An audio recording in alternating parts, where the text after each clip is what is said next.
Hello everyone, welcome back. In this video, I'll show how to create a Pinterest account. Open the Pinterest app on your device. Tap Sign Up. Enter your email address. Tap Continue.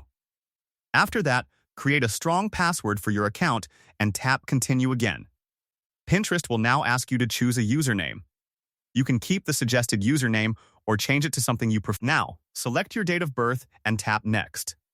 On the following screen, choose your gender and then select your country or location. Tap Next to proceed. Pinterest will then ask you to select your favorite topics and interests. Choose the categories that match your preferences such as fashion, technology, travel, food, or home decor. Once you've selected your interests, tap Next to continue. Your Pinterest account will be created successfully and you'll be taken directly to your personalized Pinterest feed. And that's it. If you found this video helpful, don't forget to like, subscribe, and turn on notifications for more quick tutorials. Thanks for watching, and I'll see you in the next video.